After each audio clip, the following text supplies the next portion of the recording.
Gloire, gloire à l'agneau. Seigneur éternel, mon Dieu, éternel mon roi, tu es saint, tu es souverain, tu es glorieux, Seigneur mon Père. Nous élevons ton saint nom encore aujourd'hui, Seigneur. Nous te disons merci, Seigneur mon roi, et nous te rendons grâce. Merci, Seigneur mon Dieu, pour tous tes bienfaits, Papa. Même si, Seigneur mon Dieu, les événements que nous sommes en train de vivre, les défis qui sont devant nous sont difficiles.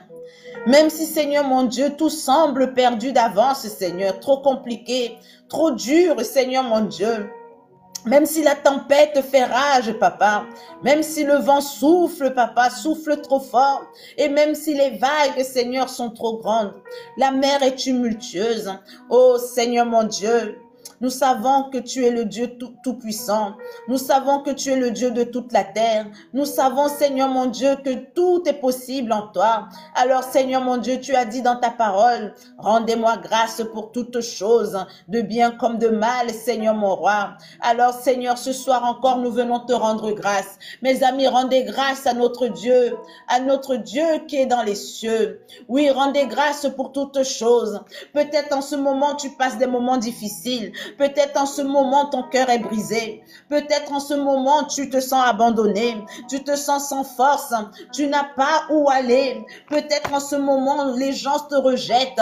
Peut-être en ce moment, les portes se ferment devant toi. Peut-être en ce moment, tu es en train de vivre une maladie incurable. Peut-être qu'en ce moment, tu es en train de vivre un divorce, une séparation, tu es en train d'être abandonné, tu te sens délaissé. Peut-être qu'en ce moment, ton cœur est brisé, ton âme est abattue, tout en toi cherche et tu ne trouves pas le refuge.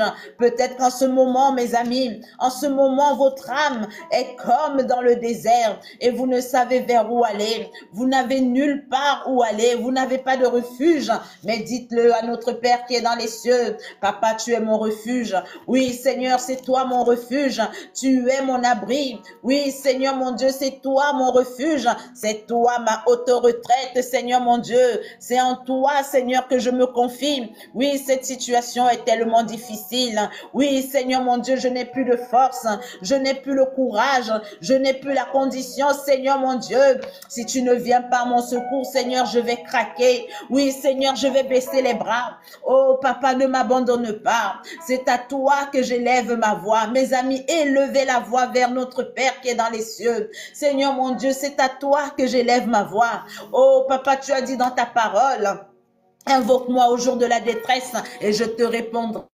Tu me glorifieras. Oh Seigneur mon Dieu, viens exaucer à ma prière parce que c'est le jour de la détresse et je t'invoque Seigneur Jésus. Je t'invoque Dieu Tout-Puissant. C'est toi qui peux faire mon Dieu la différence maintenant. Il n'y a que ta main pour changer cette situation. Il n'y a que ton bras triomphant pour changer Seigneur ma condition. Mes amis, parlez à notre Père. Ouvrez la bouche et dites-lui Seigneur mon Dieu, si tu ne mets pas ta main Seigneur mon Dieu, je vais chuter. Si tu ne mets pas ta main, Seigneur mon Dieu, je suis perdu.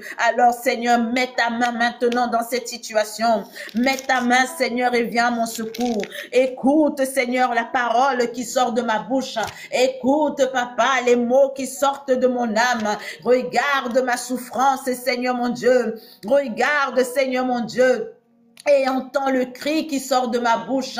Oh Seigneur, viens Seigneur mon Dieu, viens Papa, car tu es mon seul refuge. Oui, toi seul Seigneur, je t'aime. C'est toi seul qui es ma force Papa. C'est toi qui es mon rocher, tu es ma forteresse. Mes amis, sentez-vous sous la protection de l'Éternel maintenant. Oui, l'Éternel est votre forteresse. L'Éternel est votre rocher. L'Éternel est votre force. L'Éternel est votre libérateur. Il vient maintenant vous libérer de cette situation. C'est à vous de croire, mes amis. Oui, la foi est une ferme assurance des choses qu'on ne voit pas, une démonstration de celles qui vont se manifester. Alors, mes amis, laissez que la foi maintenant, votre foi soit vivante maintenant et que l'Éternel vienne maintenant pour vous délivrer de cette situation, vous libérer de cette souffrance. Croyez maintenant, croyez, mes amis. Dites, Seigneur mon Dieu, je crois.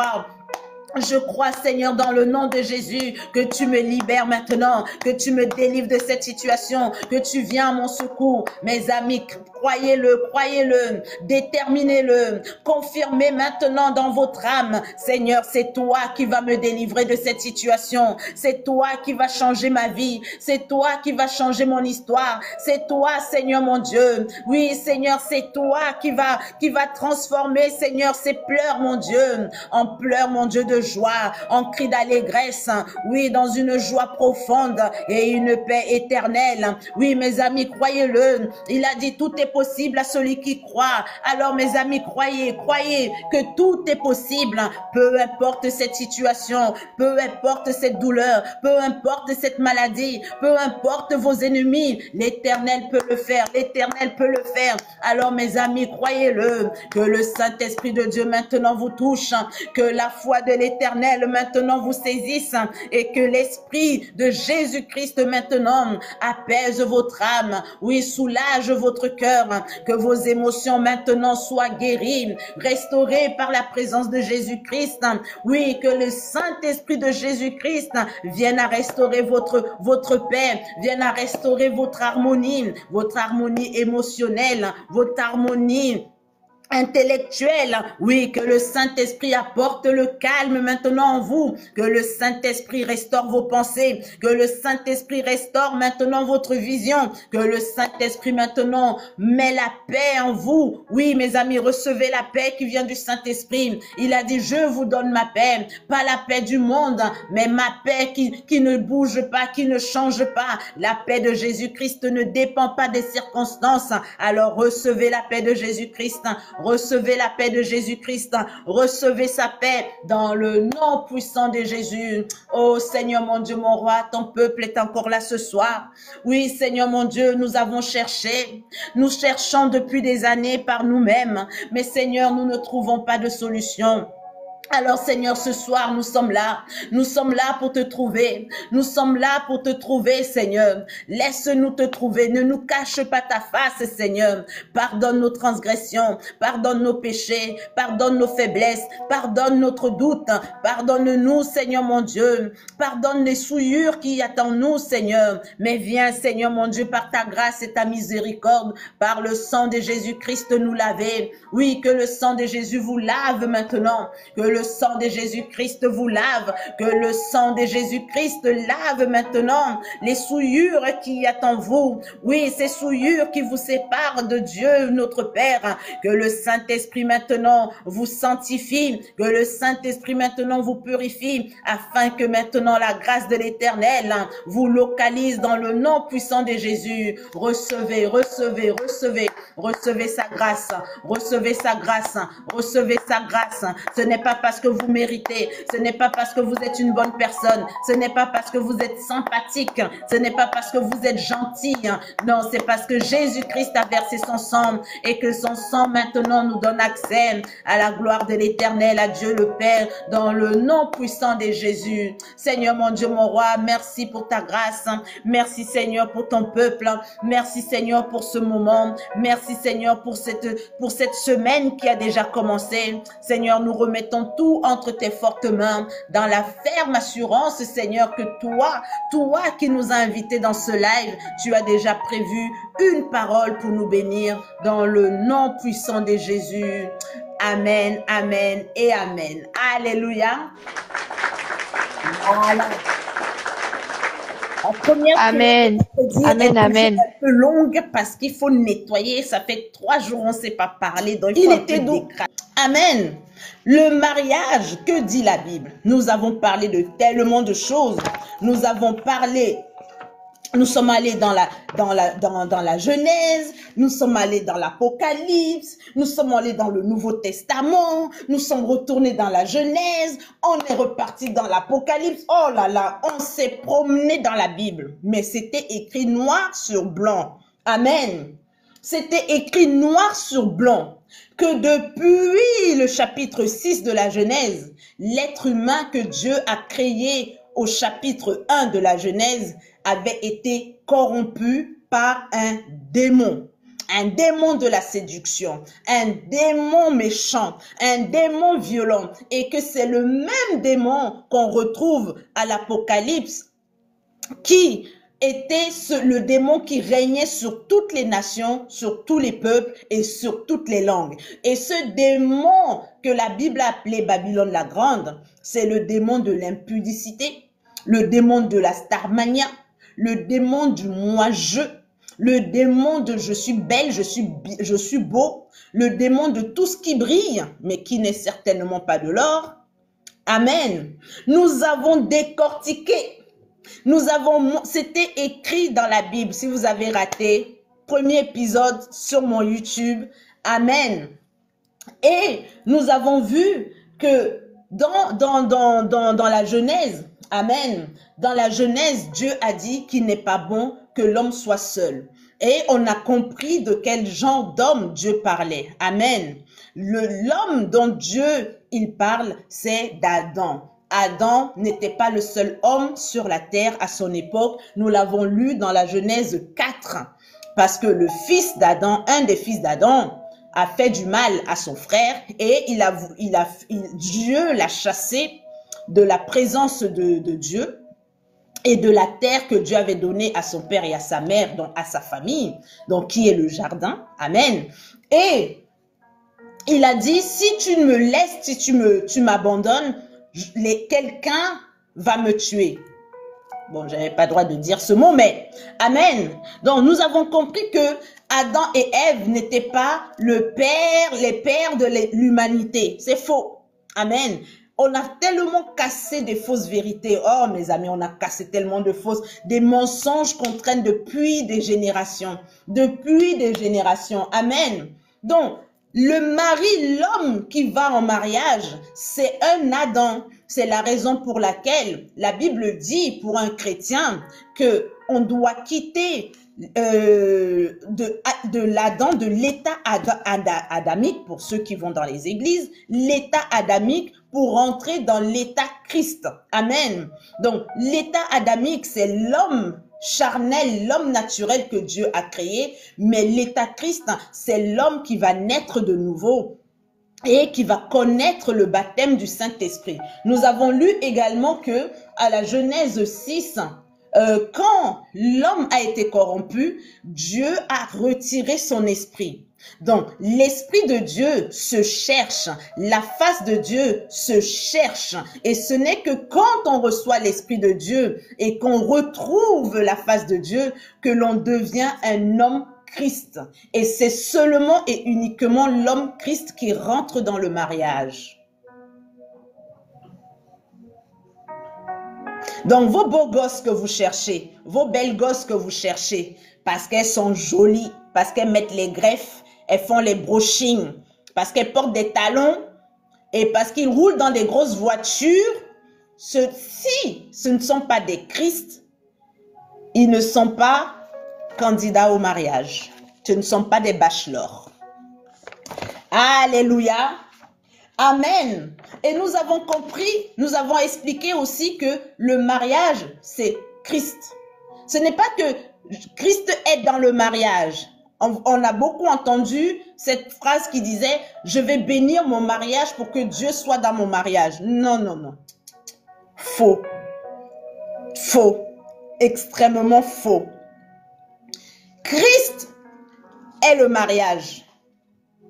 Donc, tu ne demandes pas à Christ d'être dans quelque chose qui est son état d'être.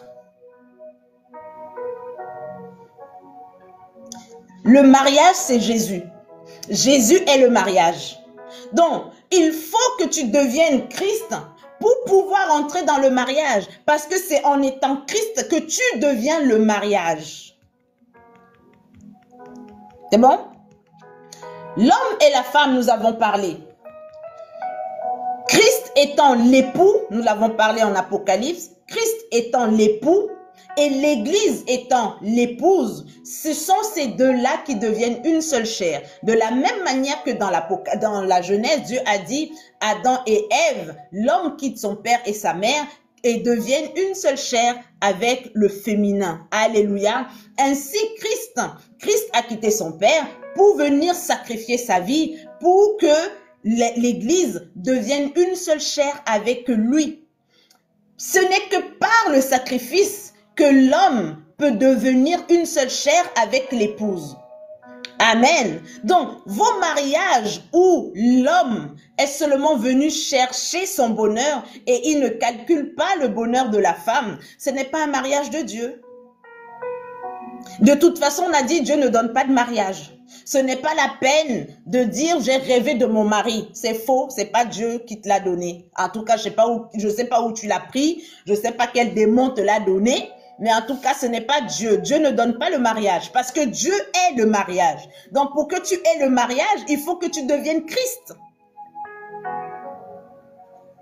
Donc, Dieu n'a pas à te donner quelque chose que lui-même, il est. C'est comme quand on dit les fruits du Saint-Esprit, on dit la joie.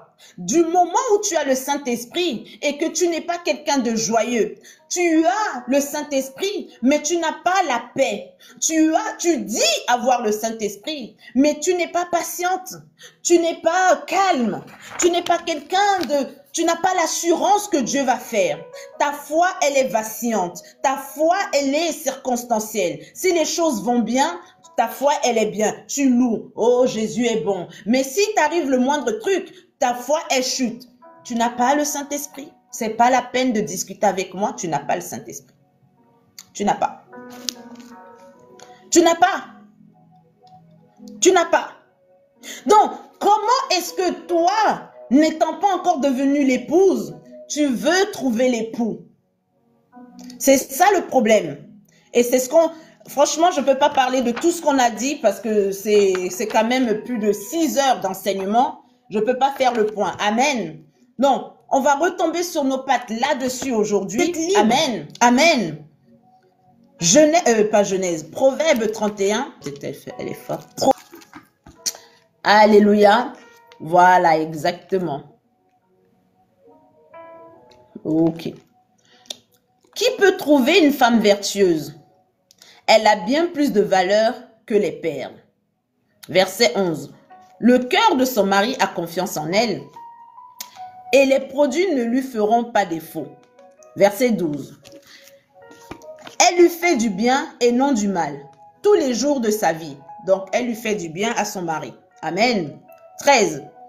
Elle se procure de la laine et du lin et travaille d'une main joyeuse. Elle est comme un navire marchand. Elle emmène son pain de loin. 15. Elle se lève lorsqu'il est encore nuit et donne la nourriture à sa maison et l'attache à ses servantes. 16. Elle pense à un champ. Elle pense. Ce n'est pas un poteau ou un pot de fleurs. Amen. Ce n'est pas un pot de fleurs qu'on va poser dans un château. Elle pense. Et elle acquiert. Du fruit de son travail, elle plante une vigne. 17. Elle sent de force ses reins et elle affermit ses bras. 18. Elle sent que ce qu'elle gagne est bon. Sa lampe ne s'éteint point pendant la nuit. 19. Elle met la main à la quenouille. Je ne sais pas ce que c'est. Et ses doigts tiennent le fuseau. Elle tient elle tend la main au malheureux. Elle tend la main à l'indigent. Amen. Elle ne craint pas la neige pour sa maison, car toute sa maison est vêtue de cramoisis. Elle se fait des couvertures. Elle a des vêtements de fin lin et de pourpre. Son mari est considéré aux portes lorsqu'il siège avec les anciens du pays. Elle fait des chemises et les vend. Elle livre les ceintures aux marchands. Elle est revêtue de force et de gloire. Elle se rit de l'avenir. L'avenir, tu es qui? Mais l'avenir, qui es-tu? Toi, tu peux rire de ton avenir? Question. Elle ouvre la bouche avec sagesse et des instructions aimables sont sur sa langue. Elle veille sur ce qui se passe dans sa maison et ne mange pas le pain de la paresse. Ses fils se lèvent et la disent heureuse. Son mari se lève et lui donne des louanges. Plusieurs filles ont une conduite vertueuse, mais toi, tu les surpasses toutes. La grâce est trompeuse et la beauté est vaine. La femme qui craint l'Éternel est celle qui sera louée. Récompensez-la du fruit de son travail et qu'aux portes ses œuvres la louent. Mes amis, je suis sûre que vous avez entendu beaucoup de choses qui vous ont choqué. La place de la femme est dans la cuisine. Non, moi je veux un homme qui va me prendre en charge de A à Z. Moi je veux être femme au foyer. Mais en même temps je veux être une femme vertueuse. Et les hommes, le masculin, ah moi je veux une femme vertueuse. Mais ma femme, je veux qu'elle vienne pour faire le ménage, qu'elle vienne pour faire la cuisine, qu'elle repasse mes chemises. Ici ils ont parlé de chemises, hein, mais ils n'ont pas dit qu'elle était en train de repasser les chemises de quelqu'un. Elle ne repasse pas les chemises des gens. Elle ne repasse pas la chemise de quelqu'un. Vous voyez, le problème aujourd'hui, c'est ce qu'on disait avec la tour de Babel. Quand on a lu la situation dans la tour de Babel, c'est que les êtres humains, ils se sont rassemblés et ils ont créé une cité. La première cité qui a été créée, c'est celle de Babel, et ils ont créé une tour qui portait le même nom que la ville. Amen. Et c'est le produit totalement humain. La ville, les pays, les cités, la société, c'est un produit totalement humain. Le fait que nous vivions en société, mes amis, n'est pas biblique. Est-ce que vous saviez ça? Le fait que nous ayons un gouvernement, que nous ayons, même avant, les rois, ce n'était pas biblique. C'est l'objet même d'une production humaine, de l'orgueil de certains, d'une manipulation satanique. Les mêmes personnes qui ont été en contact avec les démons au chapitre 4 sont ceux-là même qui sont allés produire des enfants avec les mêmes idées identiques aux idées de Lucifer dans le ciel. Parce que pourquoi est-ce que la tour de Babel a été bâtie? C'était pour monter, pour grandir en gloire et gloire dans la même dimension que Dieu. C'est exactement le plan que Lucifer a mis en place dans le royaume des cieux. C'est la raison pour laquelle il a été jeté hors du royaume des cieux. Amen. Donc, ses idées ont quitté les cieux, traversé le ciel, l'espace, je ne sais pas d'où il est parti, mais en tout cas, il a atterri ici. Et il a commencé à consommer les filles des hommes. Il a corrompu l'être humain, l'être que Dieu a créé. Et à partir de là, les êtres humains ont commencé à avoir de drôles d'idées. Les idées dans lesquelles nous nageons aujourd'hui, les idées dans lesquelles nos parents ont vécu, les idées dans lesquelles nos grands-parents ont vécu, n'ont jamais été des idées alignées à la parole de Dieu. C'est la raison pour laquelle ce monde va mal. C'est la raison pour laquelle nous souffrons, et encore plus le féminin. Le féminin souffre d'autant plus parce que nous avons eu des pères absents. Nous avons une société absente. Nous avons des gouvernements, des gouvernances qui sont totalement absents et qui ne pensent qu'à une certaine minorité de personnes. Ils ont fait une société pyramidale et ce ne sont que ceux qui sont en haut, qui sont à peu près. Mais tous les autres qui sont en bas, mes amis, ne sont que le petit déjeuner du diable. Ce ne sont que des âmes qui sont destinées à nourrir l'enfer, à nourrir les projets sataniques, à nourrir l'enfer, parce que le diable, il est venu pour nous détruire, il est venu pour nous égorger, il est venu pour nous voler nos âmes. Et si tu ne veilles pas, si tu penses que ta vie spirituelle est une blague, si tu crois que aller à l'église ou prier Dieu, c'est trop te demander, si tu penses que être à 100% dans ta foi, c'est trop, non, on n'a qu'une seule vie, on doit aussi vivre, mais vis, c'est pas ma vie, c'est pas la vie d'un pasteur, c'est pas la vie, c'est ta vie. Il faut vivre. Faut vivre. Moi, je te donne juste des infos. Tu n'es pas obligé d'y croire, tu n'es pas obligé d'adhérer. J'ai pas d'église, j'ai pas d'organisation, je vends pas de formation, je ne vends rien. Donc, tu fais ce que tu veux avec ce que tu entends. Tu fais ce que tu veux. Amen. Donc, ici, la femme vertueuse ici, elle a de la valeur, plus que les perles. Mais sa valeur, ce n'est pas sa beauté. La valeur de la femme vertueuse, ce n'est pas ses études. Ce n'est pas parce qu'elle sait parler. Ce n'est pas parce qu'elle sait cuisiner. Ce n'est pas parce qu'elle sait repasser des chemises. Ce n'est pas parce qu'elle... Non! Sa valeur, c'est parce qu'elle craint l'Éternel. Elle craint l'Éternel. C'est la valeur qui compte plus que toute chose. Et parce que je crains l'Éternel, je suis une personne dont le mari va avoir confiance. Mais si lui-même aussi, il a la nature de Christ, hein, parce que les maris qui disent « Non, je vais à l'église, je vais chercher une femme d'église », alors que ce ne sont que des vampires spirituels, ce ne sont que des voleurs d'étoiles, ce ne sont que des voleurs de grâce. Faites attention, mes amis. Amen.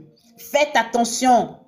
Faites attention. Nous avons expliqué de quelle manière un homme n'a pas besoin d'être chrétien pour pouvoir te voler toi en tant que féminin. À partir du moment où il est masculin, à partir du moment où il passe par le portail, il a accès à tout. Et s'il a la moindre connaissance sur les choses spirituelles, il te dépouille. Il n'a pas besoin. Il n'a pas besoin de faire alliance avec le diable. Il n'a pas besoin d'être un homme de Dieu. Parce que c'est une loi de la création. Amen. Il n'a pas besoin de tout ça. Alors imaginez, il suffit qu'il ait été faire, je sais pas, une toute petite alliance dans son village. Qu'il ait emmené ton nom dans son village, dans son pays. Tu es foutu. Il va tout te prendre. Il va tout te prendre. Amen. Donc, la femme qui a la valeur, plus que les perles, mes amis, ce n'est pas une femme qui dit « j'ai de la valeur, j'ai de la valeur, je suis une femme valeureuse, je suis une femme indépendante, je suis. » Mais tu n'es rien. Tu ne l'es pas. Parce que ici, ce n'est pas la femme vertueuse qui chante ses propres louanges. Non, ce sont ses fils qui la disent heureuse. Et son mari la regarde et dit yes. Ce n'est pas elle qui le dit.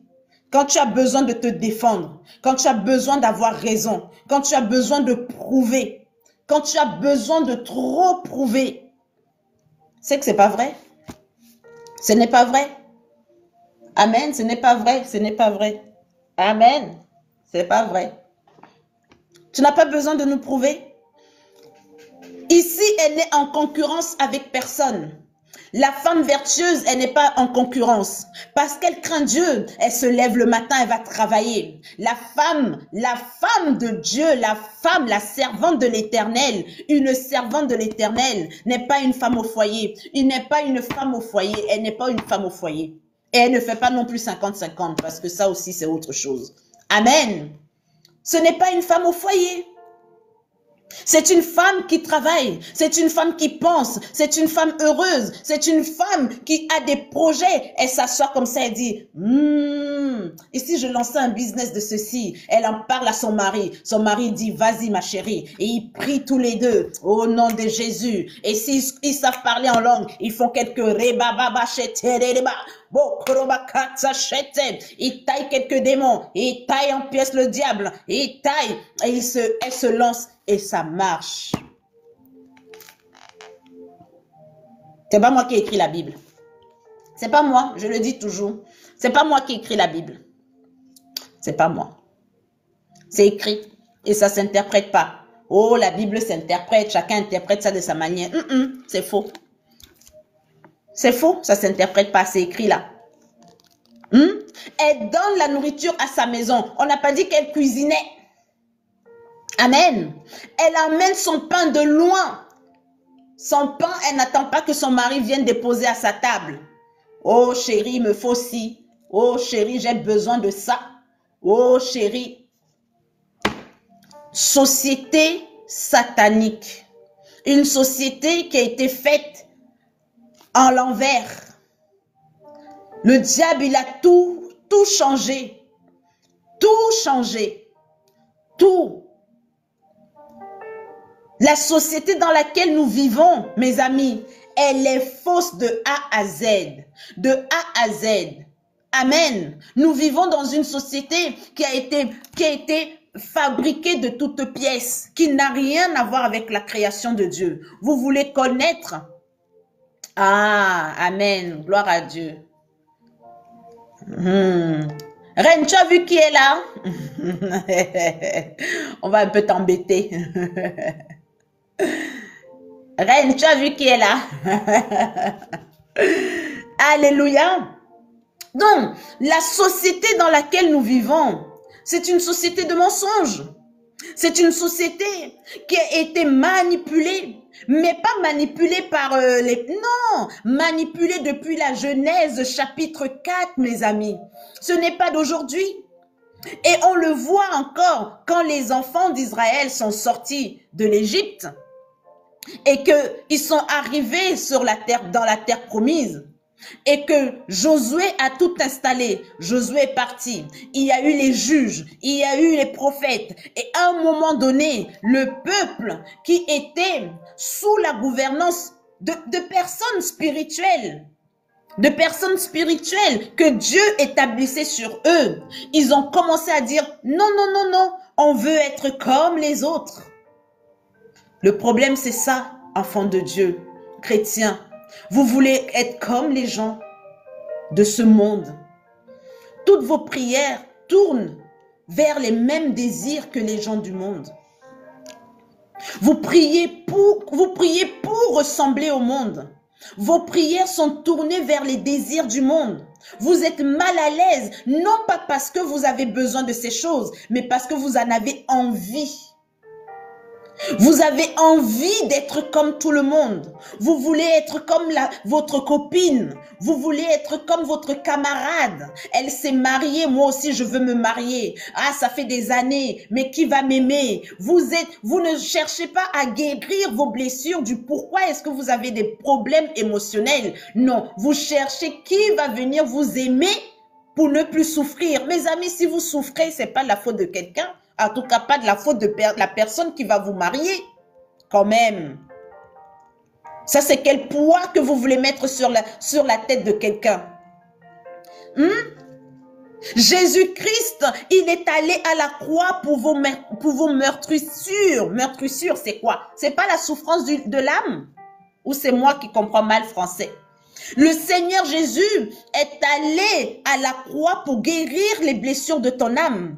Il est allé à la croix pour te sauver, pour sauver ton âme. Alors pourquoi tu veux qu'un homme ou une femme vienne sauver ton âme? Pourquoi? Pourquoi? Donne ton âme à Jésus, donne ta souffrance à Jésus. Deviens cette femme vertueuse qui craint l'Éternel. Deviens cette femme qui travaille, qui se préoccupe des choses de Dieu, qui se préoccupe des malheureux, des indigents, qui s'occupe de travailler. Travaille. Travaille fort. Travaille. Mets Dieu en première position dans ta vie. Et tôt ou tard, et surtout toujours tôt, parce qu'il n'est jamais trop tard avec l'Éternel. L'Éternel se glorifiera dans ta vie. S'il est écrit dans ta destinée que tu vas te marier, Dieu va te marier. Dieu va te marier et il va bien te marier. Amen. S'il est écrit dans ta destinée que tu vas te marier, tu vas te marier. Mais comment tu veux que Dieu te donne un de ses fils, alors que toi, tu n'es pas encore une de ses filles? Et pas vice-versa. Comment tu veux que Dieu te donne une de ses filles si toi-même tu n'es pas un vrai enfant de Dieu? Vous-même, vous ne voyez pas que vous êtes des escrocs spirituels? Et c'est Dieu que vous voulez escroquer, quoi. Quel toupet. Quel courage. Quelle audace. Vraiment, quel toupet. Quelle audace. Quel courage. Vous-même. Vous-même, mes amis. Amen. C'est la beauté se fan. La beauté. Aujourd'hui, tu es belle, tu es magnifique. Tu es beau, tu es magnifique. On dit tu es un pain. Oh, c'est un pain. Pain croustillant. Pain beurre, chocolat. Tu es croustillant. Hein? Tu es là. Mes amis, c'est rien. C'est rien. Amen. Même dans les beautés, il y a les saisons. Regardez dans les stars. À un moment donné, c'est telle star qui est la beauté du siècle. Après, sa saison passe. On l'oublie. Après, c'est une autre star. Là, il y a un gars qui a fait un challenge. Tu vois ça? Ouais, yeah. Tout le monde est là. Oh, il est beau. Mes amis, tout le monde l'a déjà oublié. On va passer à un autre bientôt. Hier, c'était les femmes. Voilà. La beauté est dans... Même la grâce est trompeuse. Non, mais je ne peux pas laisser ça. Même la grâce est trompeuse. La grâce. Ah, la grâce de Dieu est sur moi. La grâce. Mes amis, c'est trompeur. Même la grâce de Dieu est trompeuse. Vous vous rendez compte? Vous qui vous appuyez sur la grâce. Vous qui ne rêvez que de la grâce. Vous ne comptez que sur la grâce. Pour vous, tout est grâce. Ah non, aujourd'hui, on n'a plus besoin de ci parce que Dieu, Jésus a déjà sacrifié. On est sous la grâce. Quelle grâce? Quelle grâce? De quelle grâce vous parlez? De quelle grâce? De quelle grâce, mes amis? La grâce est trompeuse. Ne vous laissez pas tromper par la grâce. Ne vous laissez pas tromper. Jésus-Christ est venu pour mourir à la croix, afin que la personne qui va devenir l'épouse, nous avons parlé des 10 vierges. Nous avons parlé des 10 vierges folles et les 10 vierges de sages. Les 10 vierges sages, elles avaient la grâce d'être devant l'Éternel. Amen. En tout cas, les 10, elles avaient la grâce d'être devant Dieu et d'avoir reçu le Saint-Esprit. Mais il y en a 5 qui ont été sages, qui ont été vertueuses. Elles ont préparé de la réserve. Il y a encore des chrétiens à ce jour, quand on leur parle du Saint-Esprit, ne connaissent pas la puissance du Saint-Esprit, ne connaissent pas le rôle du Saint-Esprit, ne connaissent pas l'importance du Saint-Esprit. Ils cherchent le miracle. Je cherche le miracle. Je cherche mon mariage. Je cherche mon travail. Je cherche l'aboutissement de ceci. Je cherche l'accomplissement. Je cherche. Ah non, mais moi, j'ai cru en Jésus, donc je suis déjà sauvé pour toujours. Je n'ai plus besoin. Mes amis, c'est faux. Je voulais crier, mais j'ai eu mal à la tête. C'est faux. C'est faux, mes amis. C'est faux. C'est vraiment tellement faux. Enlevez ces pensées de vous. Renouvelez votre foi. Renouvelez votre intelligence avec Dieu. La grâce est trompeuse. La grâce est trompeuse. La face de Dieu se cherche. La face de Dieu se cherche. Le Saint-Esprit se cherche. Seigneur, je veux ton esprit. Seigneur, je veux être une femme vertueuse. Seigneur, une femme vertueuse, c'est pas une femme comme ça, là. Toute pouponnée, les femmes genre des années 60, des années 50, là. Les femmes bien coiffées, bien habillées avec la robe jusqu'au bas du pied. Machin. Bon, c'est pas non plus les nouvelles chrétiennes qui portent les décolletés jusqu'ici et les robes courtes qui disent « Ah bah non, ça va, c'est pas indécent, c'est rien. » Mes amis. Faut doser un peu dans la folie. Il faut doser. Faut un peu doser. Faut doser un peu, s'il vous plaît. Dosons. Merci Seigneur. Donc, la grâce est trompeuse. Ne vous laissez pas avoir. Ne vous laissez pas manipuler. La grâce, mes amis, est trompeuse. Jésus-Christ est mort, mais il a dit, en tout cas Paul a dit, soyez mes imitateurs. Amen. Et Paul est un sacrificateur. Alléluia. Les disciples, en tout cas les apôtres, sont des sacrificateurs.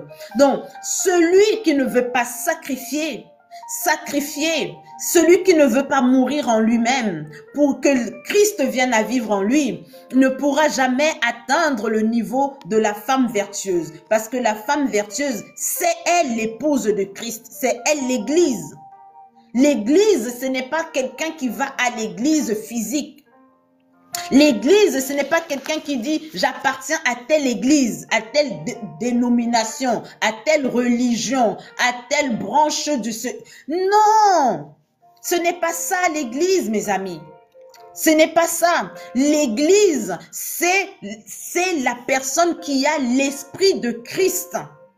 L'église, tu veux dire que je suis l'église, tu veux dire je suis l'épouse de Jésus, tu veux dire que je suis sauvée, tu dois avoir le baptême du Saint-Esprit.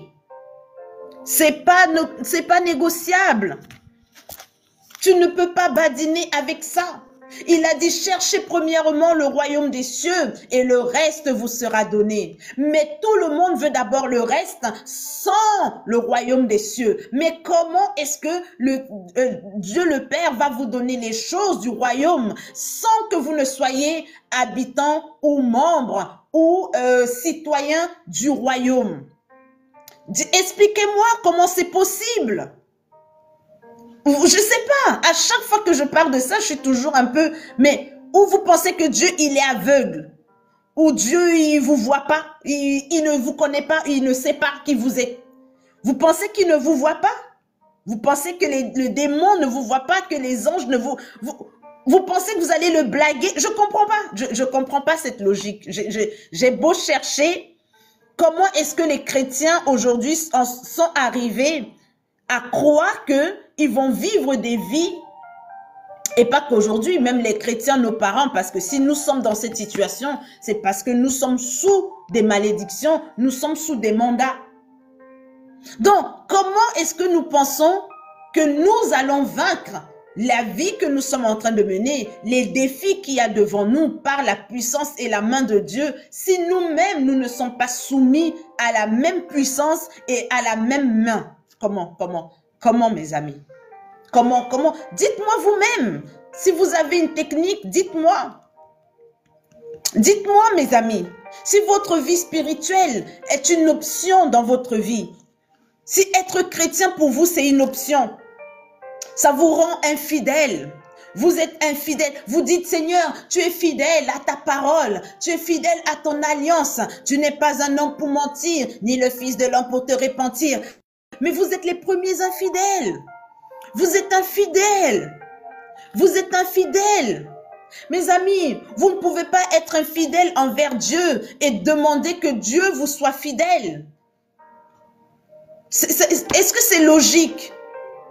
Est-ce que c'est logique? Ah Seigneur, je vais faire telle chose pour toi. Ah Seigneur, dorénavant, ça y est, c'est bon, je prends ma vie de chrétien en compte, ça y est, c'est bon là.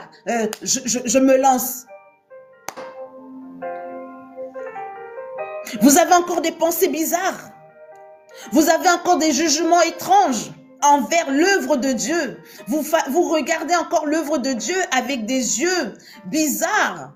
Vous portez encore des jugements sur l'œuvre de Dieu. Vous portez des jugements sur les serviteurs de Dieu. Vous portez des jugements sur la manière dont la parole de Dieu vous est enseignée. Vous ne vous soumettez pas à la parole. Vous êtes émotionnellement instable. Vous dites, vous ne voulez pas qu'on vous fasse des remarques. Vous allez à l'église, vous voulez faire comme vous voulez. C'est moi, j'ai appuyé quelque chose. Je sais pas ce que j'ai appuyé. Amen. Vous allez à l'église, mais vous voulez pas qu'on vous parle comme ça. Non, faut pas nous parler comme ça, faut nous respecter. Aïe. Aïe. Mais quand vous êtes allé, la dernière fois que vous êtes allé chez le marabout, là, lui, il vous a respecté. Quand il vous a dit de vous mettre sans vêtements et qu'il vous a plongé dans des zones non identifiées et qu'il vous a tapoté,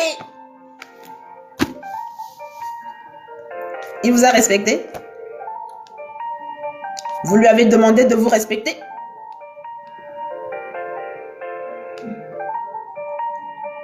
Quand on vous a invité au cimetière à minuit, chez les voyants, voilà.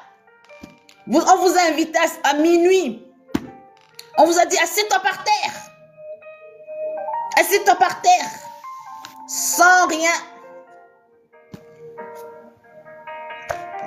On a craché un homme qui ne s'est pas brossé les dents depuis 1800 ans. Parce qu'il vit depuis 1800 ans. Il a craché et il a versé sur votre tête. Vous avez demandé qu'il vous respecte?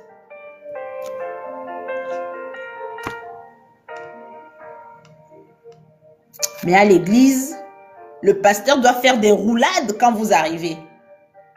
Donc, il fait la roulade et il se lève et il fait: bonjour ma soeur, bonjour mon frère, soyez les bienvenus. Ah, ma frère. Il doit trembler devant vous. Il doit trembler. Le pasteur doit trembler.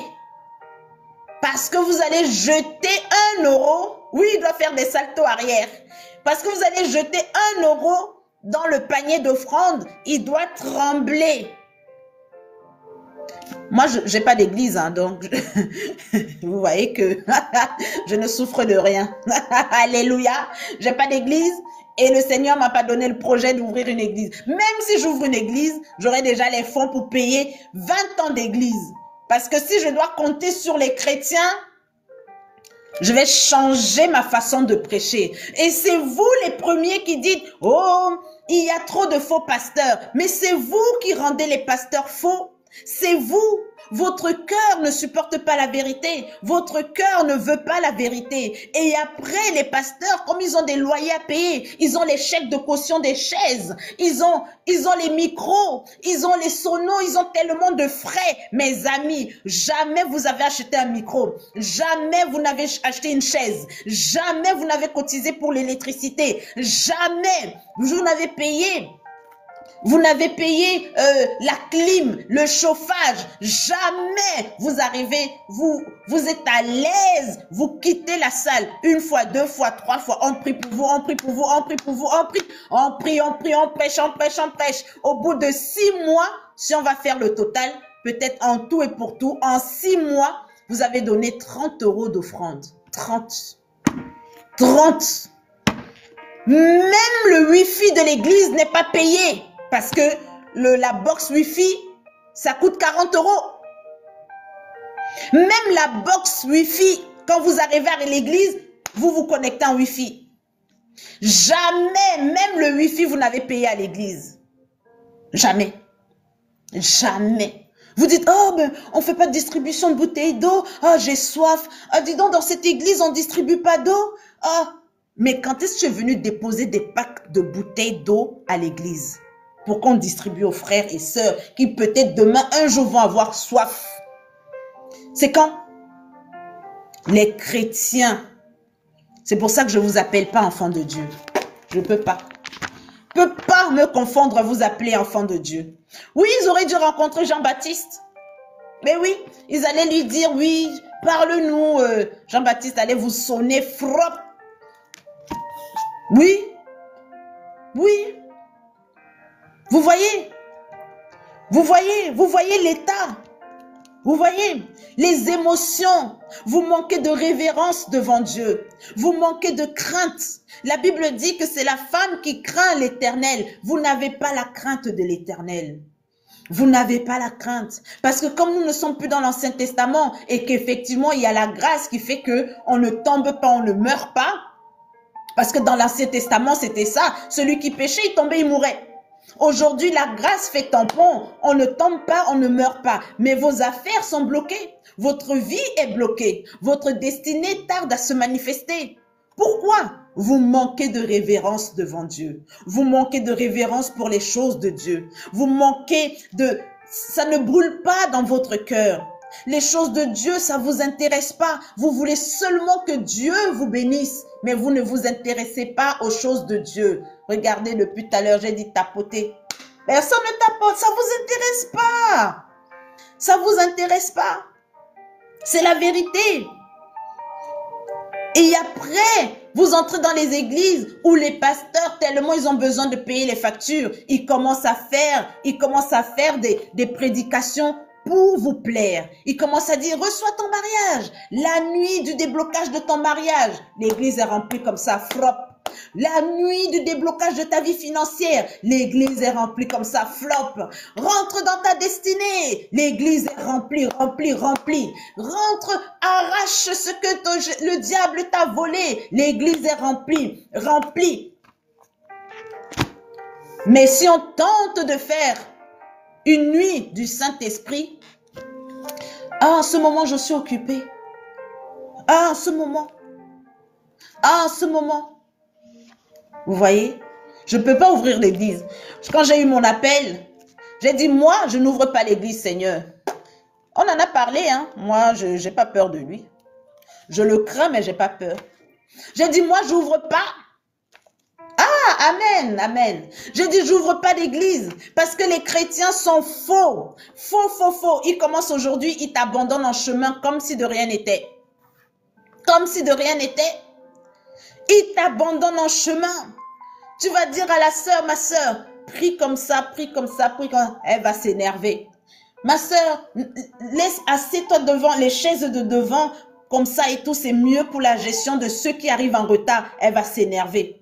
Ma sœur, est-ce que tu peux enlever ton sac sur la chaise d'à côté? Comme ça, quelqu'un va pouvoir s'asseoir. Elle va s'énerver. Oh, dans cette église, on te parle n'importe comment. Il n'y a pas d'amour. Et quand c'est pas ça, c'est l'argent. Mais on a parlé d'argent lundi. Toi, tu étais là. On a parlé d'argent mercredi. Toi, tu étais là. Mais lundi, il y a des gens qui n'étaient pas là et qui sont là mercredi. Est-ce que c'est de leur faute ou c'est de la faute du pasteur si tu es là lundi et mercredi? Non, c'est pas la faute du pasteur. Ce n'est pas la faute du pasteur. Là, nous sommes 10. Mais ce que j'ai dit là, dimanche, est-ce que tout le monde, les 10 personnes, vous étiez là? Vous n'étiez pas là dimanche? Vous n'étiez pas là dimanche? Donc si toi tu étais là dimanche, tu es là aujourd'hui. Mais c'est normal que tu aies l'impression que tu entends la même chose. Mais ça ne s'adresse pas à toi. Pourquoi être tant susceptible? Pourquoi? Pourquoi fermer son cœur? Chrétien, vous voyez que ça c'est une manipulation satanique. C'est une manipulation. Il est normal de parler des offrandes. Il est normal d'enseigner sur les offrandes. Il est normal d'enseigner la différence entre l'offrande, le sacrifice, l'action de grâce, le vœu. Il est normal. Il est normal, mes amis. La dîme, j'allais oublier. Ça, c'est le grand frère qui fait peur à tout le monde. Ça, dès que ça, on parle de la dîme, oh, il y a des chrétiens qui sont là, c'est une sataniste, oh. Mais étouffez-vous, mourrez, il y a quoi? Oh.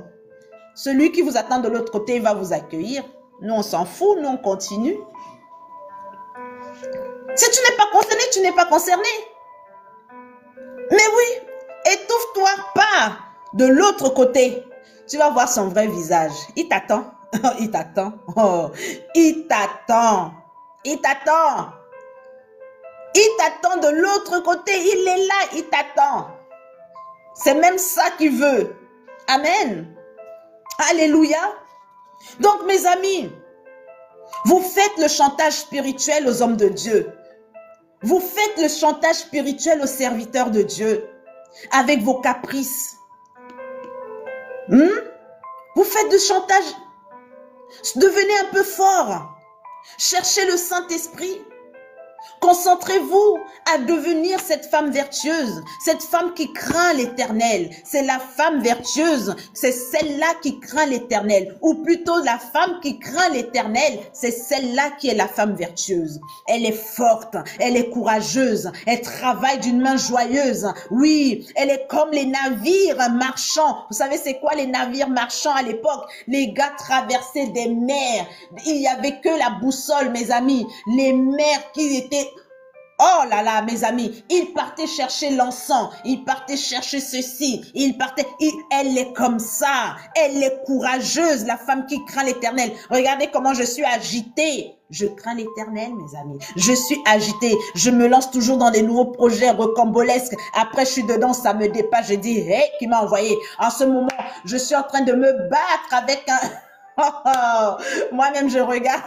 Quelqu'un m'a demandé aujourd'hui, tu en es où? J'ai dit, ah, ça me regarde? Je le regarde. On se regarde. Amen.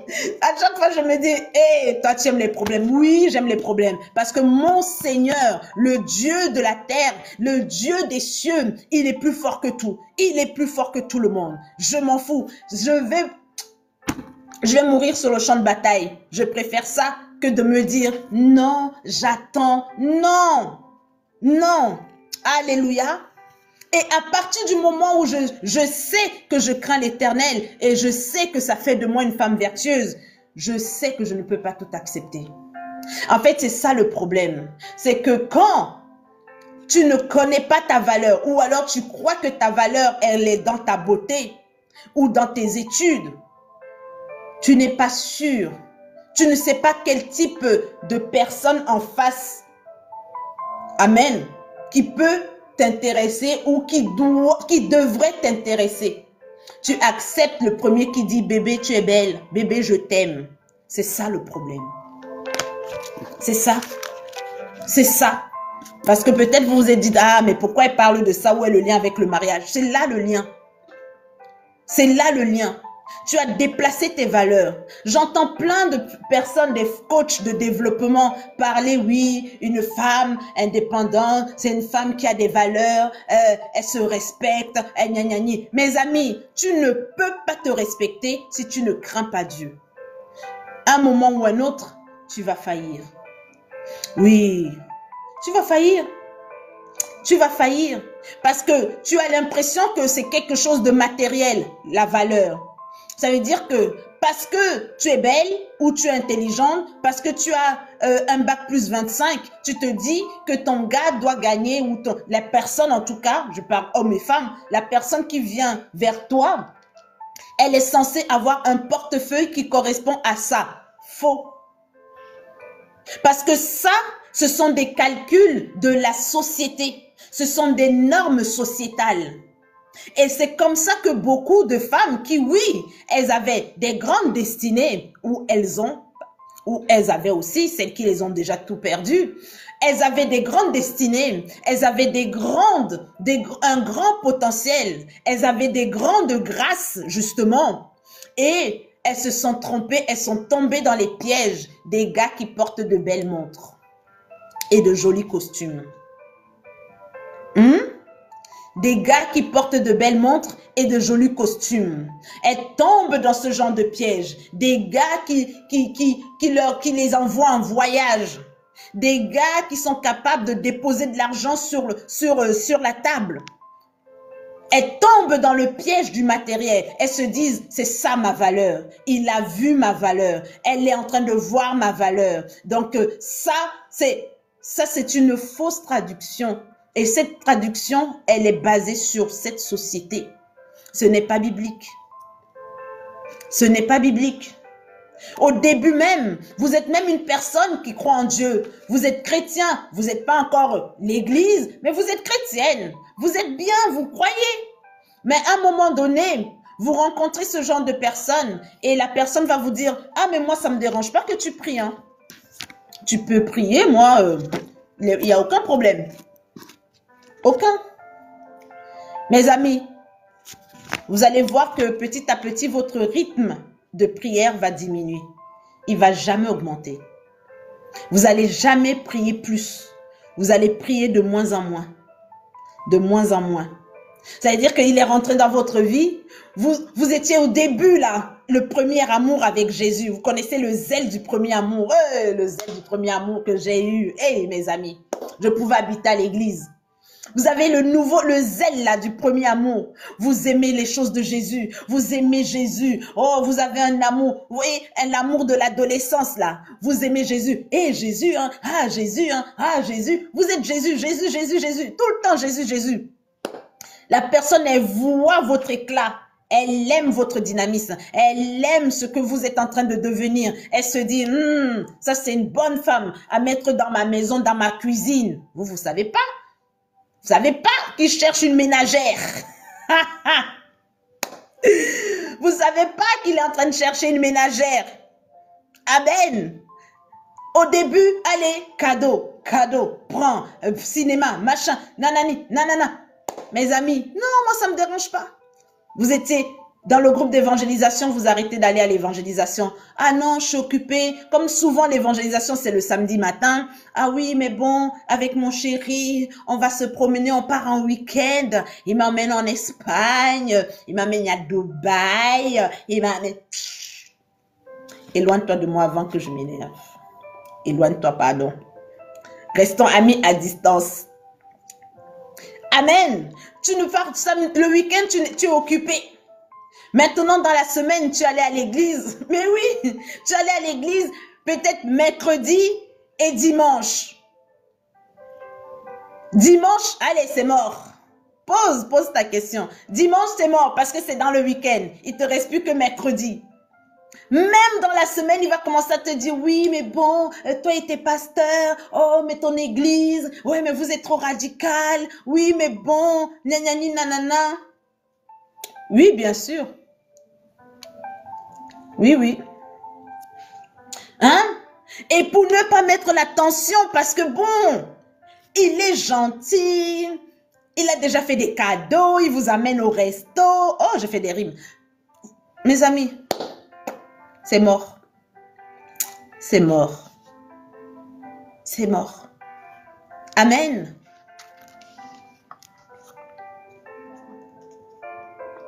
Oui, bien sûr.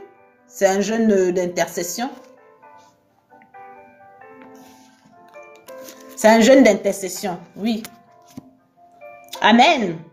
Alléluia. Alléluia. Attention les amis. Attention, attention, attention, attention. J'ai beaucoup parlé du féminin, mais sachez que la femme vertueuse, dans la Bible ici, ce n'est pas seulement pour le féminin, c'est aussi pour le masculin. Amen. C'est parce que ici, cette femme vertueuse, elle représente l'Église. Elle représente l'Église de Christ. Elle représente l'épouse de Christ. Et nous avons dit dans Apocalypse que Christ étant l'époux, l'Église est l'épouse. Et dans l'Église d'Apocalypse, c'est le masculin et le féminin. Il n'y a pas de distinction. Alléluia. Ici, lisez-le de la même manière. Vous rencontrez un masculin, mes amis, il est paresseux. Déjà, il n'aime pas travailler. Il dit non, mais moi, le travail qui commence le matin, je suis pas dedans, j'aime travailler la nuit. Mais il cherche à travailler la nuit, pourquoi? Parce qu'il veut les travaux de gardiennage où on ne fait rien. Il ne travaille pas d'une main joyeuse. Il ne réfléchit pas à un champ et il va le conquérir. Il ne fait rien. Mes amis, fuyez, fuyez, fuyez ce genre de masculin. Fuyez-les. Fuyez, ce n'est pas l'épouse de Christ, ce n'est pas quelqu'un qui va devenir la tête de votre foyer. Amen. Et nous avions lu aussi le Proverbe 5 pour les hommes. Mais pareil aussi, ça marche pour les hommes et les femmes. Alléluia. Proverbe 5. Et on va pas le relire parce que je voudrais qu'on lise le Timothée. On va pas le relire, mais on avait parlé de Proverbe 5, le verset 8, du verset 8 au verset 10. Ouais, au verset 10. Est-ce qu'on peut faire le jeûne d'Esther pendant 7 jours en buvant de l'eau? Non, le jeûne d'Esther, c'est à sec. À partir du moment où on boit, c'est un jeûne de Daniel. Amen, c'est un jeûne partiel. Donc, il y a 3 types de jeûnes. Il y a le jeûne d'Esther qui est de 3 jours à sec. À sec, à sec. On ne boit pas, on ne mange pas. Normalement, on ne se brosse pas les dents, on ne se lave pas. Mais moi, comme j'ai déjà dit, moi, je me brosse les dents et je me lave. Mais normalement, c'est vraiment à sec. Amen. Alléluia. Et il y a le jeûne de Daniel qui est le jeûne partiel. C'est le jeûne le plus large. dans le jeûne de Daniel. Normalement, dans la Bible, c'est un jeûne de 21 jours. Ça, c'est le jeûne de Daniel. Amen. 21 jours. Mais c'est un jeûne partiel. Donc, on ouvre au lever du jour et on l'arrête au coucher du soleil. Amen. Donc, ce qui correspond en général...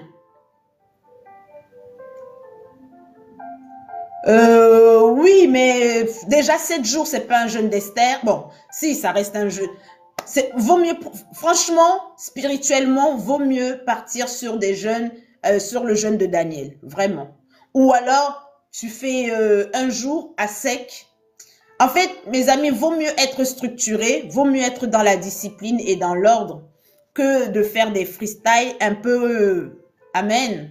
Vaut mieux faire un jour de jeûne d'Esther à sec, ou 2, ou les 3, mais pas 7 avec une modification. En fait, le Seigneur a dit quoi? Que l'obéissance est mieux que le sacrifice. Il faut vraiment faire attention. Oui, le jeûne un jour pour intercéder, c'est bien aussi. Il n'y a rien de mal. Amen. Donc, vaut mieux obéir à la parole que de vouloir de faire le proving à Dieu.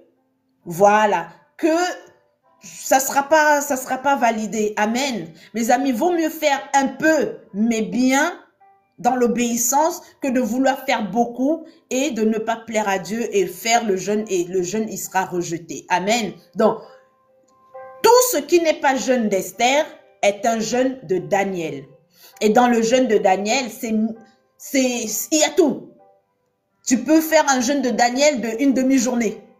C'est le jeûne le plus libre possible. Amen. Tu peux faire le jeûne de Daniel parce que tu aimes boire, par exemple, le coca. Tu bois du coca tous les jours.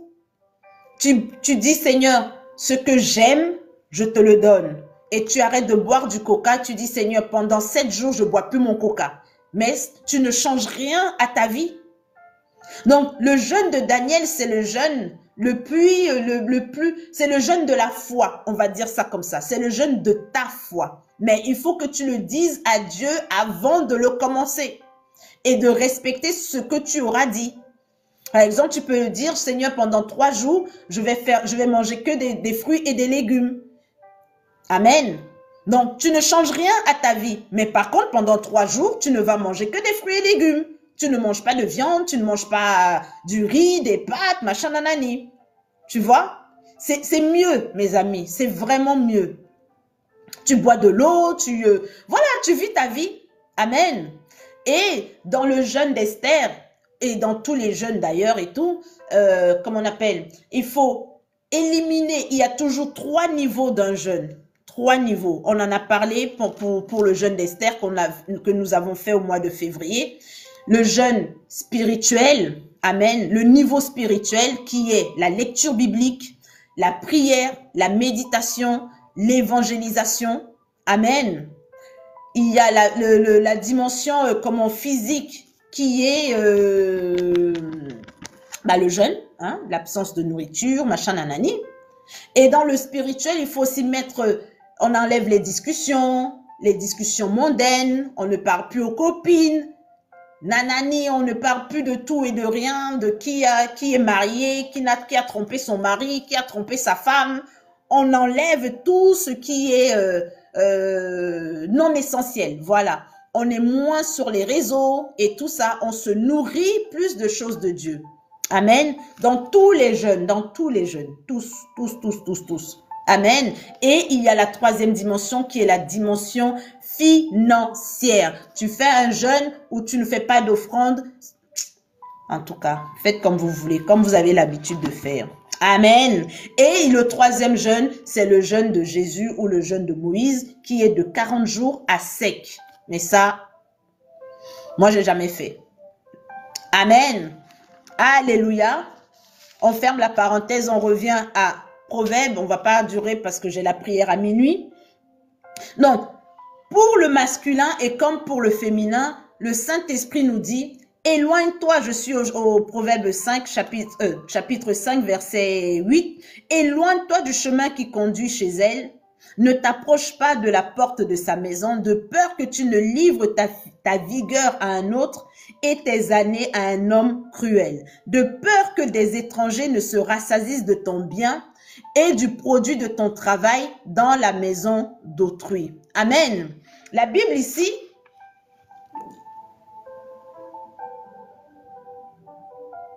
oui, le jeûne de Jésus et le jeûne de Moïse, oui. La Bible ici vient de nous expliquer comment les gens volent vos grâces, comment les gens nous ont volé, comment les gens nous ont dépouillés de nos grâces, comment ils nous ont dépouillés de notre avenir, de notre destinée, de notre étoile. Amen. Les gens que tu fréquentes, et quand je parle de fréquenter, je parle du mougouli. Les personnes avec qui tu te lis dans l'intimité intime peuvent être pour toi des envoyés du diable, hommes comme femmes. Amen.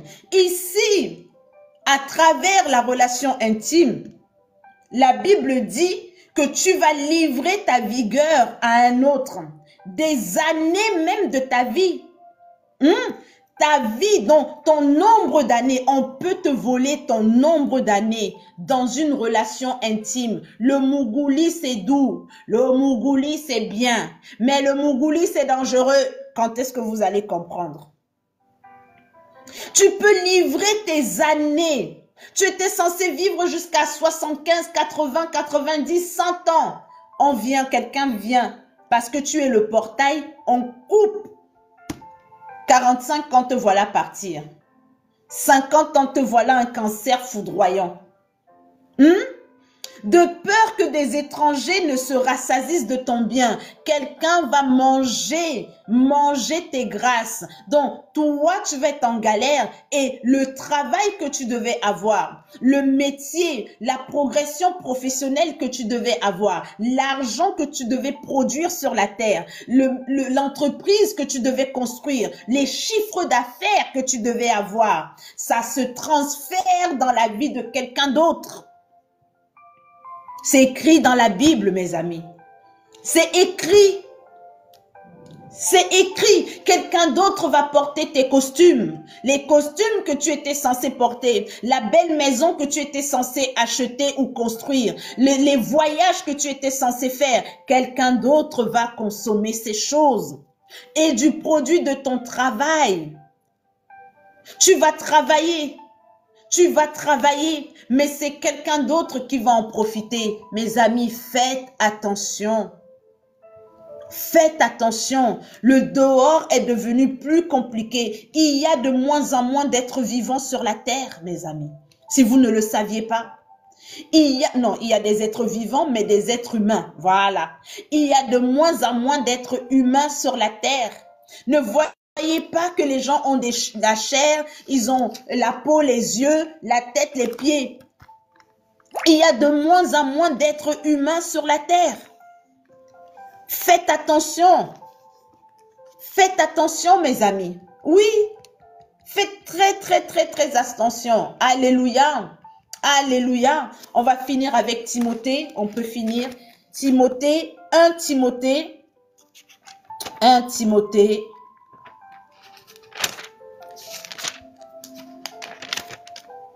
Voilà.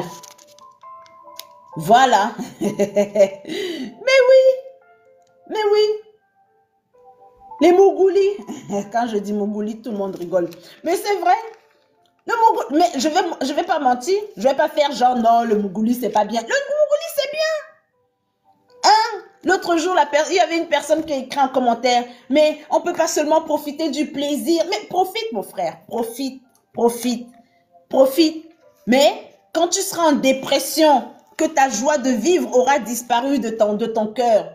Tu seras en dépression, tu ne sais pas pourquoi. Ah, vous voyez, j'ai été signalé carrément. Oh, discours, mais j'ai rien dit. Comportement haineux. Non, TikTok là vous a menti. Ils disent que j'ai eu un comportement haineux. Quelqu'un m'a signalé. Là, c'est le vrai signalement. Discours haineux, infraction répétée, tu pourras entraîner la suspension de ton live. Envoyer des commentaires. Bah, je refuse, frère. Attends.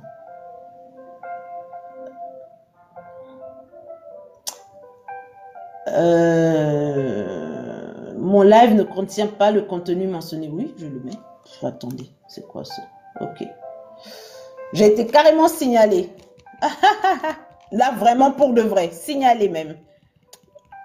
Je sais pas ce que j'ai dit, mais bon. En tout cas. Ou alors TikTok connaît déjà ce mot. Peut-être ça. Je sais pas. En tout cas. Les amis, 1 Timothée. On finit avec ça. Moi, j'ai la prière dans quelques minutes.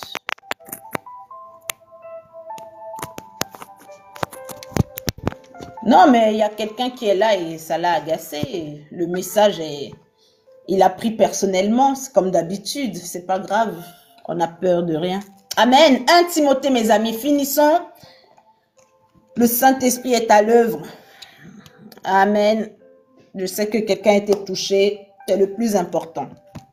1 Timothée chapitre 4, du verset 1 au verset 7. Si j'ai 2, ok, je lis. 1 Timothée.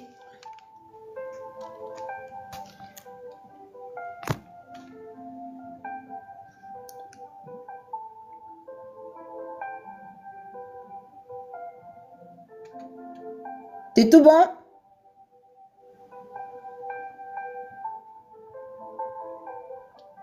Ah, 1 Timothée, 1 Timothée. 1 Timothée, chapitre 4, du verset 1 au verset 7. 1 Timothée.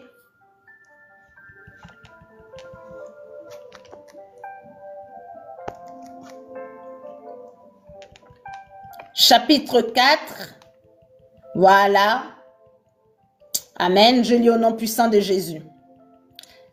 Mais l'Esprit dit expressément que dans les derniers temps, quelques-uns abandonneront la foi pour s'attacher à des esprits séducteurs, à des doctrines de démons. Est-ce que c'est moi qui ai écrit la Bible? C'est pas moi. Verset 2.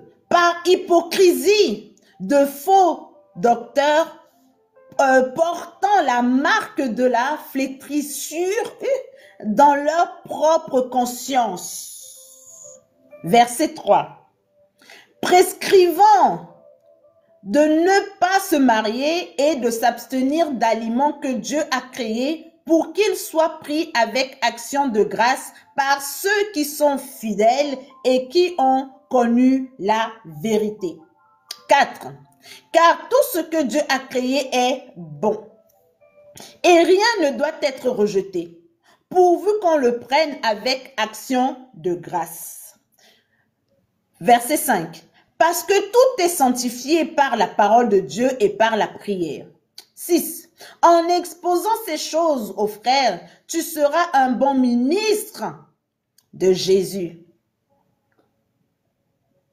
Nourri des paroles de foi et de la bonne doctrine que tu as exactement suivi.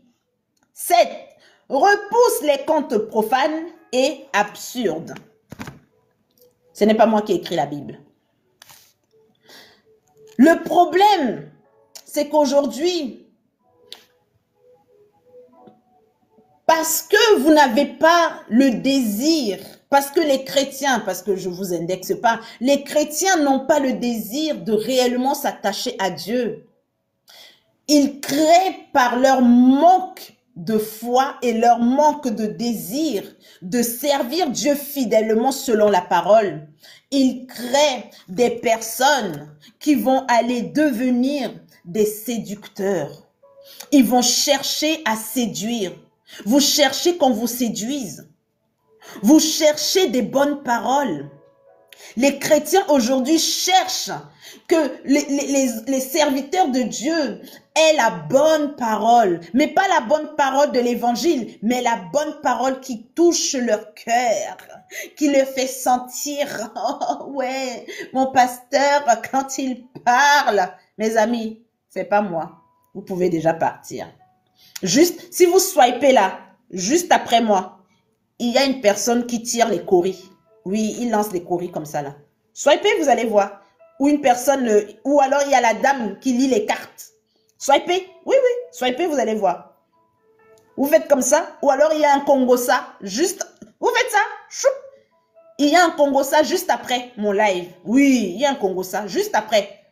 Où on est en train de parler, on est en train de parler des gens qui ont volé 15 millions dans un pays et on leur a tiré dessus. Juste là, vous faites comme ça, choup.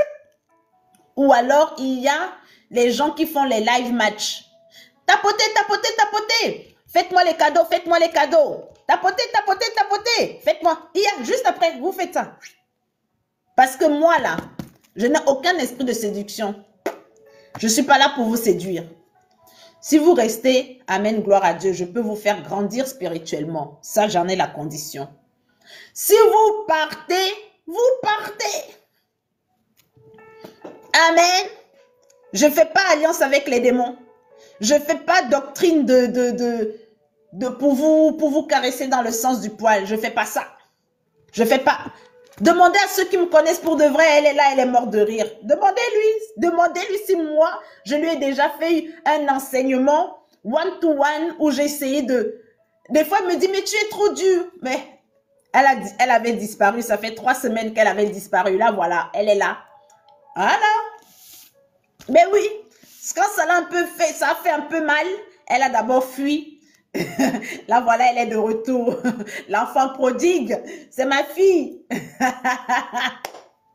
C'est ma fille, je suis en train de la former au feu. Le vrai feu, c'est pas la gentillesse et la caresse. Non, non, je la tabasse, je la tabasse, je la tabasse. Elle m'envoie les messages, oh, tu m'as lâché un vu. J'ai dit, alors, tu voulais que je te réponde quoi? Elle dit, yes, c'est ça même. Aïe, aïe, aïe. Amen. Il n'y a pas, n'abandonnez pas la foi, mes amis.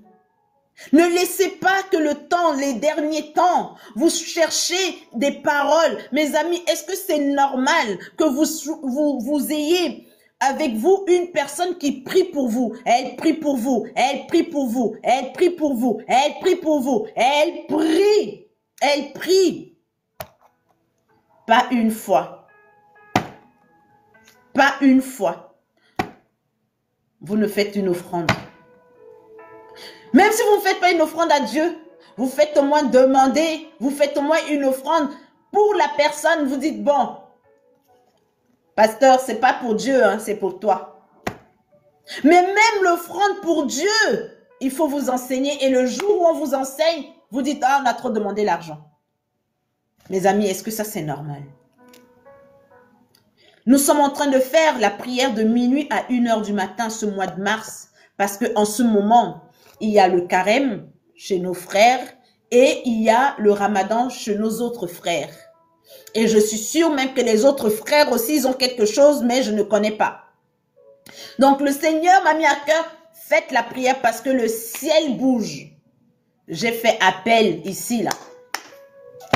Prière de minuit. Bon, ceux qui étaient concernés sont venus dans la prière, sont dans la prière. Amen. Ceux qui étaient concernés sont dans la prière. Mes amis, c'est les prières de combat. Dans ma prière de combat, je ne caresse pas quelqu'un. Je suis pas là, oh, mes chéris, oh, mes amours, mes amis, on est là pour tabasser le diable. On est là pour prier, on est là pour être énervé, révolté. On n'est pas là pour chuchoter que, oh, non, non. Dans la prière de minuit à 1h, tu vas apprendre à prier. Tu vas sortir de là, tu vas apprendre à prier. Amen. Alléluia. Donc, on n'est pas là. Si vous laissez que ce monde tel qu'il est, il vous séduise, c'est normal que l'esprit de séduction entre en vous. Et c'est normal que vous cherchiez des personnes qui vont aussi chercher à vous séduire. Ils vont avoir l'évangile de séduction. Ce n'est pas eux qui se sont créés eux-mêmes. C'est vous qui les créez par votre état d'être. Je disais ça à une personne, je disais, vous savez, dans la Bible, il est écrit qu'il y aura des faux prophètes. C'est écrit. C'est écrit, mes amis. Ça n'a rien de nouveau. Les gens sont là, oh, il y a les faux prophètes, mais les faux prophètes ont toujours existé. Jésus même était considéré comme un faux prophète. Jésus était considéré comme un faux prophète. Avant Jésus, il y avait déjà eu des personnes qui s'étaient présentées comme le Messie. Donc, le faux prophète n'a rien d'étrange. Et même dans l'Ancien Testament, parmi les livres prophétiques, il y avait des faux prophètes. Donc, être faux prophète, ce n'est pas quelque chose de nouveau. Ce n'est pas notre siècle qui a créé les faux prophètes. Mais qu'est-ce qui alimente le faux prophète? C'est ça la vraie question. Et je disais à la personne, je disais, si moi, je cherche Jésus, je cherche Jésus-Christ, sincèrement, je ne peux pas atterrir dans une fausse église. Je ne peux pas. Je ne peux pas.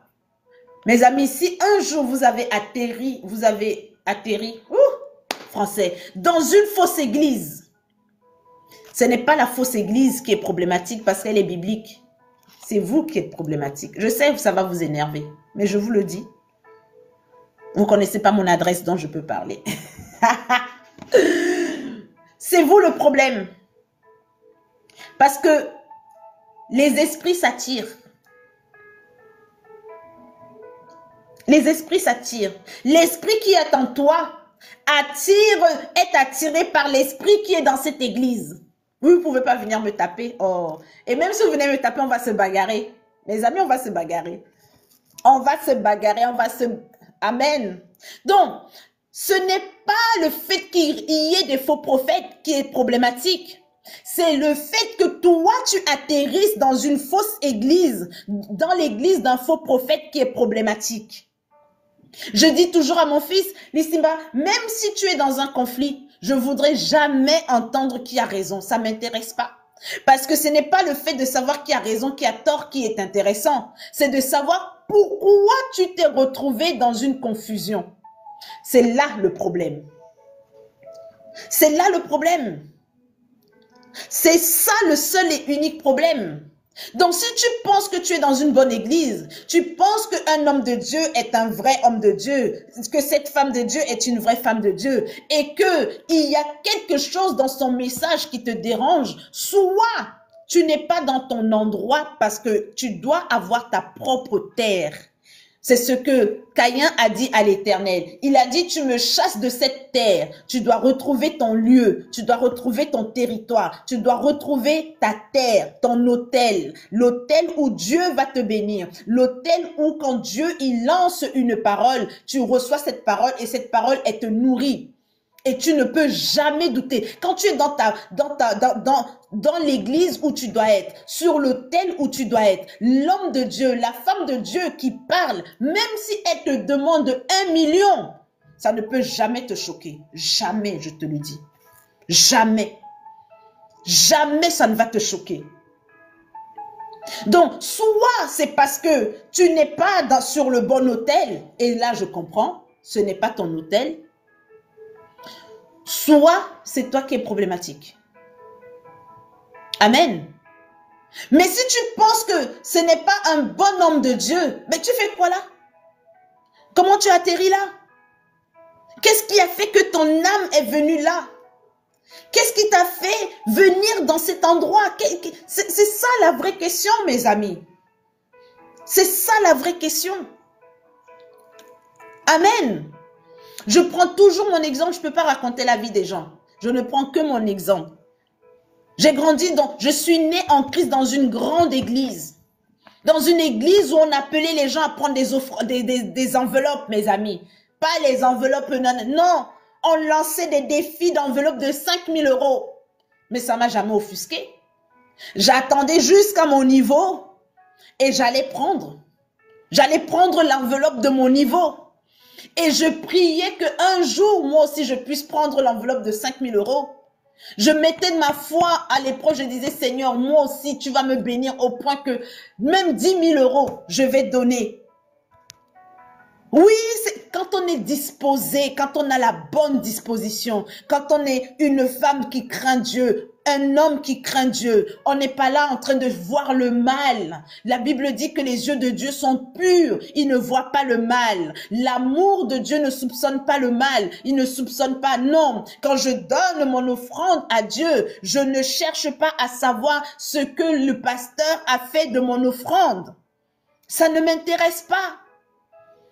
Ça ne m'intéresse pas. Ça ne m'intéresse pas.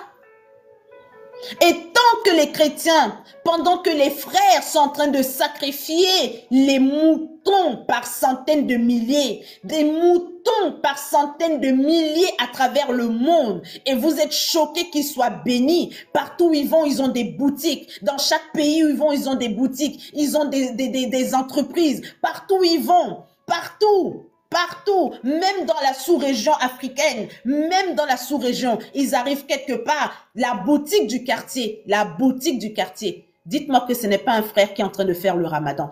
Vous qui êtes né en Afrique,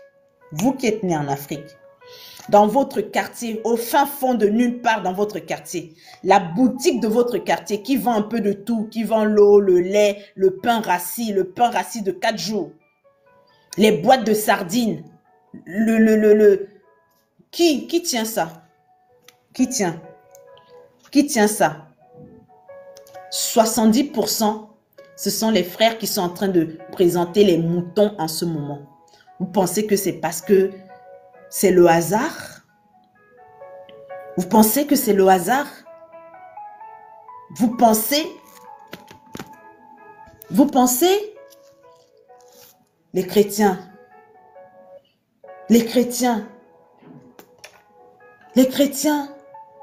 mais calmez-vous.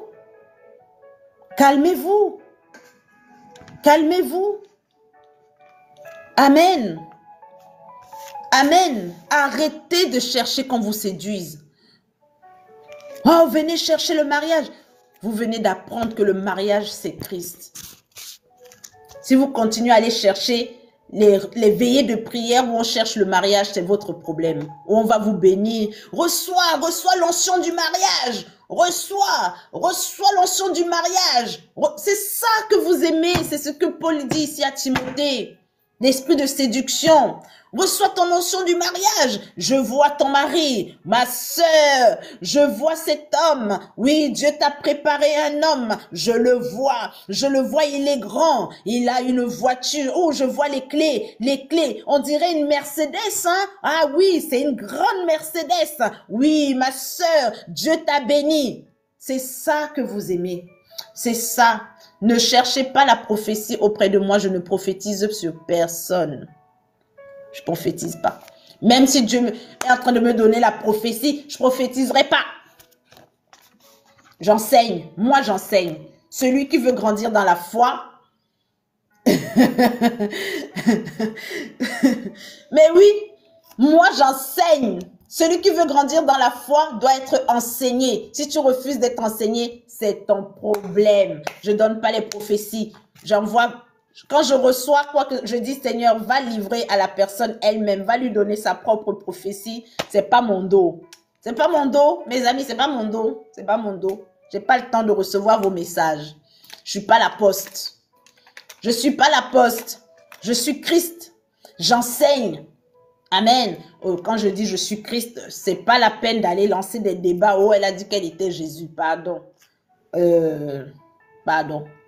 Faut comprendre. Amen. Alléluia. Alléluia, mes amis. Refusez la séduction. Être en Christ. Devenir Christ. Mourir en soi et laisser Christ vivre en nous, c'est un sacrifice. Si vous n'aimez pas le sacrifice, Dieu ne vous donnera rien. Point barre. Vous allez tourner d'église en église, de pasteur en pasteur, de live en live. Vous allez multiplier les prières, vous allez multiplier les jeûnes, vous allez multiplier. Mais tant que vous n'êtes pas un enfant de Dieu, Dieu ne vous voit pas. Amen. Alléluia. Mais c'est ça. Mais oui, moi je ne suis pas un marabout, moi. Je suis pas un marabout, je vois rien, je suis pas une voyante. J'ai dit de swiper, il y a la voyante juste après. Juste après, il y a la voyante. Vous faites seulement comme ça, choup, il y a la voyante. Ou alors il y a les lanceurs de Corée. Faites choup. il y a la voyante juste après moi. Moi, je vois rien. Je vois seulement la parole. Elle est là. C'est tout ce que je vois. Je vois seulement ça. Timothée chapitre 4. Voilà, c'est tout ce que je vois. Vous faites choup. Il y a la voyante, le voyant. Il y a le lanceur de Corée. Non, il y a même ceux qui font comme ça là. Voilà, c'est eux les oracles là. Ils sont comme ça. Ils ont un truc qui bouge là. Ah, tu m'as dit que ta mère, elle est... Vous allez interroger les gens qui sont morts. Pourquoi? Les pendules, voilà. Oui, tu m'as dit que ta mère, elle est morte quand? Ah, ok. Ah, je vois. Oui, tout à fait. Elle est triste. Oui. Mieux, je vous laisse. Vraiment, je vais me préparer à la prière de minuit. Vraiment, vraiment. Les enfants de Dieu, les pasteurs qui sont pasteurs depuis 20 ans, 40 ans et qui ont encore leur salut. Chapeau. Moi déjà seulement, quoi, bientôt 2 ans là, j'ai mal au crâne. Vraiment, j'ai mal à la tête. Donc vraiment, vous là, chapeau, chapeau, chapeau les chrétiens du 21e siècle. Chapeau à vous. Bravo. Amen. On va faire cette prière. Si vous avez des questions, envoyez-moi des messages. Merci pour les tapotages. Merci d'être restés. Merci pour les commentaires, l'interaction, mes amis. Nous sommes là mercredi, vendredi et dimanche. Vendredi, n'oubliez pas, prière de délivrance, prière de délivrance. N'oubliez pas votre huile. Si vous n'avez pas d'huile, achetez l'huile d'ici vendredi. Et on va consacrer, on va faire la prière de délivrance ensemble dans le nom de Jésus. Et dimanche, nous sommes là pour bénir le lundi dans le nom puissant de Jésus. Amen. Méditez encore sur ces versets. Méditez sur votre état émotionnel, sur votre relation avec Dieu, sur les yeux que vous posez sur l'œuvre de Dieu, la manière dont vous considérez Dieu dans votre vie et surtout son œuvre, parce que Dieu, vous ne le voyez pas, mais l'œuvre de Dieu est dans votre vie. Alléluia. Alléluia. Soyez bénis, éternel mon Dieu, je te consacre tes enfants. Que cette parole qui est une semence, Seigneur, vienne à remplir leur cœur. Oui, que cette parole soit, Seigneur, maintenant une semence qui tombe dans la bonne terre. Soyez la bonne terre pour la parole de Dieu. Soyez cette bonne terre qui porte des fruits au centuple maintenant. Éternel mon Dieu, que ta parole maintenant trouve une terre, mon Dieu, fertile dans le cœur de tes enfants. Que cette âme soit maintenant délivré des dernières limites, de tout ce qui l'empêchait de développer dans sa spiritualité et dans sa relation avec toi. Je te confie maintenant cette âme, que cette âme soit guérie dans ses émotions, qu'elle soit guérie dans ses pensées, qu'elle soit guérie, Seigneur, maintenant dans sa chair, que cette maladie qui est dans son corps maintenant quitte dans le nom puissant de Jésus et que cette porte, Seigneur, qui doit s'ouvrir, mon Dieu, depuis maintenant plusieurs mois, que cette porte s'ouvre maintenant dans le nom puissant de Jésus. Reçois ta bonne nouvelle. Reçois maintenant ta guérison. Reçois ta restauration spirituelle. Reçois maintenant la restauration de ton âme. Que tes émotions se rééquilibrent maintenant et que tes émotions soient la crainte de l'Éternel. Que ta foi soit sincère et que maintenant que ton alliance avec Dieu soit rétablie au nom puissant de Jésus. Je consacre maintenant ta vie à Jésus-Christ. Je te plonge dans le sang de Jésus afin que dorénavant, quand le Seigneur va te parler, que tu l'entendes et que tu aies la force de lui obéir au nom du Père, du Fils et du Saint-Esprit, au nom puissant de Jésus. Amen, amen et amen. Alléluia. Bonne nuit mes amis, bonne soirée.